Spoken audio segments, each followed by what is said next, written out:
સંવિધાન દિવસ પર રાષ્ટ્રપતિ દ્રૌપદી મુર્મુએ પુસ્તકોનું વિમોચન કર્યું। સંવિધાન દિવસના અવસરે રાષ્ટ્રપતિ દ્રૌપદી મુર્મુએ making of constitution of India a glimpse અને making of the constitution of India and its glorious journey નામની બે મહત્વપૂર્ણ પુસ્તકોનું વિમોચન કર્યું। આ પુસ્તકો ભારતીય સંવિધાનના ઇતિહાસ અને વિકાસને ઊંડાણપૂર્વક સમજાવવાનો પ્રયાસ કરે છે। સંવિધાન સદનમાં યોજાયેલ આ કાર્યક્રમે ભારતીય સંવિધાનના સ્વીકારની 75મી વર્ષગાંઠને ચિહ્નિત કરી રાષ્ટ્રપતિ મુર્મુએ આ અવસરે સ્મારક સિક્કો અને ટપાલ ટિકિટનું પણ વિમોચન કર્યું। તેમના ભાષણમાં તેમણે આ દિવસના ઐતિહાસિક મહત્વ પર ભાર મૂક્યો અને કહ્યું, અમે ઐતિહાસિક ક્ષણનો ભાગ છીએ। 75 વર્ષ પહેલા આજે ભારતીય સંવિધાન સ્વીકારવામાં આવ્યું હતું। રાષ્ટ્રપતિ મુર્મુ દ્વારા વિમોચિત પુસ્તકો ભારતીય સંવિધાનના નિર્માણ પર વ્યાપક નજર નાખે છે।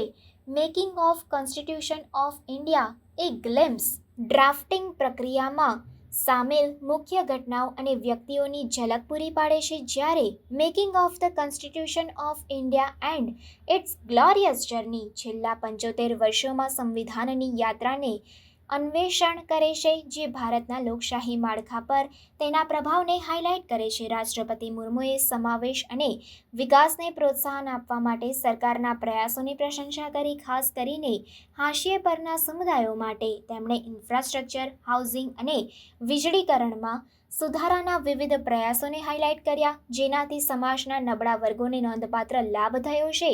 પ્રધાનમંત્રી નરેન્દ્ર મોદી અને ગૃહમંત્રી અમિત શાહે પણ સંવિધાન દિવસની શુભેચ્છા પાઠવી। પીએમ મોદીએ તેમના સંદેશામાં સંવિધાનને રાષ્ટ્રીય એકતા અને અખંડિતતાનું મંત્ર ગણાવ્યું, જ્યારે અમિત શાહે તેને ભારતના લોકશાહીનો આત્મા તરીકે સંબોધન કર્યું।